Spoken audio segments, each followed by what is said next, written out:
کہ ہم تیری آیتوں کی پیروی کرتے اور ایمان لانے والوں میں ہوتے۔ پھر جب ان کے پاس ہماری طرف سے حق آ پہنچا تو کہنے لگے کہ جیسی نشانیاں موسیٰ کو ملی تھیں ویسی اس کو کیوں نہیں ملی؟ کیا جو نشانیاں پہلے موسیٰ کو دی گئی تھی انہوں نے ان سے کفر نہیں کیا؟ کہنے لگے کہ دونوں جادوگر ہیں، ایک دوسرے کے موافق، اور بولے کہ ہم سب سے منکر ہیں۔ کہہ دو کہ اگر سچے ہو تو تم اللہ کے پاس سے کوئی اور کتاب لے آؤ جو ان دونوں کتابوں سے بڑھ کر ہدایت کرنے والی ہو، تاکہ میں بھی اسی کی پیروی کروں۔ پھر اگر یہ تمہاری بات قبول نہ کریں تو جان لو کہ یہ صرف اپنی خواہشوں کی پیروی کرتے ہیں، اور اس سے زیادہ کون گمراہ ہوگا جو اللہ کی ہدایت کو چھوڑ کر اپنی خواہش کے پیچھے چلے۔ بے شک اللہ ظالم لوگوں کو ہدایت نہیں دیتا، اور ہم پے در پے ان لوگوں کے پاس ہدایت کی باتیں بھیجتے رہے ہیں تاکہ نصیحت حاصل کریں۔ جن لوگوں کو ہم نے اس سے پہلے کتاب دی تھی وہ اس پر ایمان لے آتے ہیں، اور جب قرآن ان کو پڑھ کر سنایا جاتا ہے تو کہتے ہیں کہ ہم اس پر ایمان لے آئے۔ بے شک یہ ہمارے پروردگار کی طرف سے برحق ہے، اور ہم تو اس سے پہلے کے حکم بردار ہیں۔ ان لوگوں کو دگنا بدلہ دیا جائے گا کیونکہ صبر کرتے رہے ہیں اور بھلائی کے ساتھ برائی کو دور کرتے ہیں، اور جو مال ہم نے ان کو دیا ہے اس میں سے خرچ کرتے ہیں، اور جب بیہودہ بات سنتے ہیں تو اس سے منہ پھیر لیتے ہیں اور کہتے ہیں کہ ہم کو ہمارے اعمال اور تم کو تمہارے اعمال، تم کو سلام، ہم جاہلوں کو نہیں چاہتے۔ اے نبی، تم جس کو دوست رکھتے ہو اسے ہدایت نہیں کر سکتے، بلکہ اللہ ہی جس کو چاہتا ہے ہدایت کرتا ہے، اور وہ ہدایت پانے والوں کو خوب جانتا ہے۔ اور کہتے ہیں کہ اگر ہم تمہارے ساتھ ہدایت کی پیروی کریں تو اپنے ملک سے اچک لیے جائیں۔ کیا ہم نے ان کو حرم میں جو امن کا مقام ہے جگہ نہیں دی، جہاں ہر قسم کے میوے پہنچائے جاتے ہیں بطور رزق ہماری طرف سے؟ لیکن ان میں سے اکثر نہیں جانتے۔ اور ہم نے بہت سی بستیوں کو ہلاک کر ڈالا جو اپنی عیش والی زندگی میں اترا رہے تھے، سو یہ ان کے مکانات ہیں جو ان کے بعد آباد ہی نہیں ہوئے مگر بہت کم، اور ان کے بعد ہم ہی وارث ہوئے۔ اور تمہارا پروردگار بستیوں کو ہلاک نہیں کیا کرتا جب تک ان کے بڑے شہر میں پیغمبر نہ بھیج لے جو ان کو ہماری آیتیں پڑھ پڑھ کر سنائے، اور ہم بستیوں کو ہلاک نہیں کیا کرتے مگر اس حالت میں کہ وہاں کے باشندے ظالم ہوں۔ اور اے لوگو، جو چیز تم کو دی گئی ہے سو وہ دنیا کی زندگی کا فائدہ اور اس کی زینت ہے، اور جو اللہ کے پاس ہے وہ بہتر اور ہمیشہ باقی رہنے والی ہے۔ کیا تم سمجھتے نہیں؟ بھلا جس شخص سے ہم نے اچھا وعدہ کیا اور وہ اسے حاصل کرنے والا ہے، تو کیا وہ اس شخص کا سا ہے جس کو ہم نے دنیا کی زندگی کے فائدے سے بہرہ مند کیا، پھر وہ قیامت کے روز ان لوگوں میں ہو جو گرفتار کر کے حاضر کیے جائیں گے؟ اور جس روز اللہ ان کو پکارے گا سو کہے گا کہ میرے وہ شریک کہاں ہیں جن کا تمہیں دعویٰ تھا؟ تو جن لوگوں پر عذاب کا حکم ثابت ہو چکا ہوگا وہ کہیں گے کہ اے ہمارے پروردگار، یہ وہ لوگ ہیں جن کو ہم نے گمراہ کیا تھا، اور جس طرح ہم خود گمراہ ہوئے تھے اسی طرح ہم نے ان کو گمراہ کیا تھا۔ اب ہم تیری طرف متوجہ ہو کر ان سے بیزار ہوتے ہیں، یہ ہمیں نہیں پوچھتے تھے۔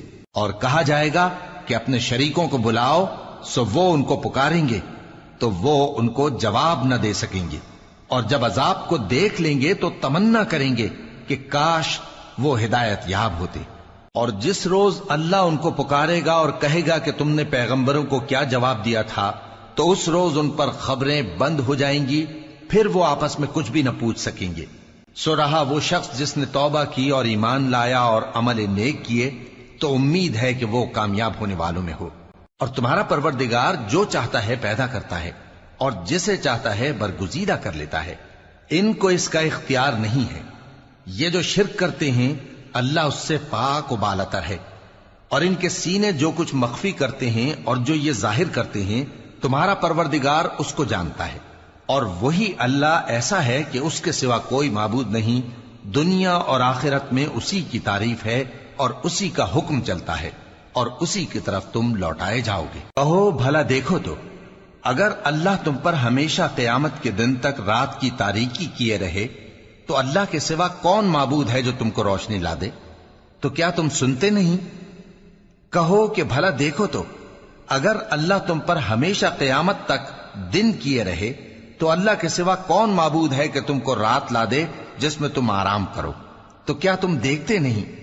اور اس نے اپنی رحمت سے تمہارے لیے رات کو اور دن کو بنایا تاکہ تم اس میں آرام کرو اور اس میں اس کا فضل تلاش کرو اور تاکہ شکر کرو۔ اور جس دن وہ ان کو پکارے گا تو کہے گا کہ میرے وہ شریک جن کا تمہیں دعویٰ تھا کہاں ہیں؟ اور ہم ہر ایک امت میں سے ایک گواہ نکال لیں گے، پھر کہیں گے کہ اپنی دلیل پیش کرو، تو وہ جان لیں گے کہ سچ بات اللہ کی ہے اور جو کچھ وہ افترا کیا کرتے تھے ان سے جاتا رہے گا۔ قارون موسیٰ کی قوم میں سے تھا، پھر وہ ان پر زیادتی کرنے لگا، اور ہم نے اس کو اتنے خزانے دیے تھے کہ ان کی کنجیاں ایک طاقتور جماعت کو اٹھانا مشکل ہوتی۔ جب اس سے اس کی قوم نے کہا کہ اترائیے مت، کہ اللہ اترانے والوں کو پسند نہیں کرتا، اور جو مال تم کو اللہ نے عطا فرمایا ہے اس سے آخرت کی بھلائی طلب کیجیے اور دنیا سے اپنا حصہ نہ بھلائیے، اور جیسی اللہ نے تم سے بھلائی کی ہے ویسی تم بھی لوگوں سے بھلائی کرو، اور ملک میں طالب فساد نہ ہو، کیونکہ اللہ فساد کرنے والوں کو دوست نہیں رکھتا۔ وہ بولا کہ یہ مال مجھے میرے ایک ہنر کے سبب ملا ہے۔ کیا اس کو معلوم نہیں تھا کہ اللہ نے اس سے پہلے بہت سی امتیں جو اس سے قوت میں بڑھ کر اور جمعیت میں بیشتر تھیں ہلاک کر ڈالی تھیں، اور گناہگاروں سے ان کے گناہوں کے بارے میں پوچھا نہیں جائے گا؟ تو ایک روز قارون بڑی آرائش اور ٹھاٹھ سے اپنی قوم کے سامنے نکلا۔ جو لوگ دنیا کی زندگی کے طالب تھے کہنے لگے کہ جیسا مال و متاع قارون کو ملا ہے کاش ایسا ہی ہمیں بھی ملے، وہ تو بڑے نصیب والا ہے۔ اور جن لوگوں کو علم دیا گیا تھا وہ کہنے لگے کہ تم پر افسوس، مومنوں اور نیکوکاروں کے لیے جو ثواب اللہ کے ہاں تیار ہے وہ کہیں بہتر ہے، اور وہ صرف صبر کرنے والوں ہی کو ملے گا۔ پس ہم نے قارون کو اور اس کی حویلی کو زمین میں دھسا دیا، تو اللہ کے سوا کوئی جماعت اس کی مددگار نہ ہو سکی اور نہ وہ بدلہ لے سکا۔ اور وہ لوگ جو کل اس کے رتبے کی تمنا کرتے تھے صبح کو کہنے لگے ہائے شامت، اللہ ہی تو اپنے بندوں میں سے جس کے لیے چاہتا ہے رزق فراخ کر دیتا ہے اور جس کے لیے چاہتا ہے تنگ کر دیتا ہے۔ اگر اللہ ہم پر احسان نہ کرتا تو ہمیں بھی دھسا دیتا۔ ہائے خرابی، کافر کامیاب نہیں ہوتے۔ وہ جو آخرت کا گھر ہے ہم نے اسے ان لوگوں کے لیے تیار کر رکھا ہے جو ملک میں ظلم اور فساد کا ارادہ نہیں رکھتے، اور انجام نیک تو پرہیزگاروں ہی کا ہے۔ جو شخص نیکی لے کر آئے گا اس کے لیے اس سے بہتر صلہ ہوگا، اور جو برائی لائے گا تو جن لوگوں نے برے کام کیے ان کو بدلہ بھی اسی طرح کا ملے گا جس طرح کے وہ کام کرتے تھے۔ اے پیغمبر، جس اللہ نے تم پر قرآن کے احکام کو فرض کیا ہے وہ تمہیں پہلی جگہ لوٹا دے گا۔ کہہ دو کہ میرا پروردگار اس شخص کو بھی خوب جانتا ہے جو ہدایت لے کر آیا، اور اس کو بھی جو کھلی گمراہی میں ہے۔ اور اے نبی، تمہیں امید نہ تھی کہ تم پر یہ کتاب نازل کی جائے گی مگر تمہارے پروردگار کی مہربانی سے نازل ہوئی، سو تم ہرگز کافروں کے مددگار نہ ہونا، اور وہ تمہیں اللہ کی آیتوں کی تبلیغ سے بعد اس کے کہ وہ تم پر نازل ہو چکی ہیں روک نہ دیں، اور اپنے پروردگار کو پکارتے رہو اور مشرکوں میں سے ہرگز نہ ہو جانا، اور اللہ کے ساتھ کسی اور کو معبود سمجھ کر نہ پکارنا، اس کے سوا کوئی معبود نہیں، اس کی ذات پاک کے سوا ہر چیز فنا ہونے والی ہے، اسی کا حکم چلتا ہے اور اسی کی طرف تم لوٹ کر جاؤ گے۔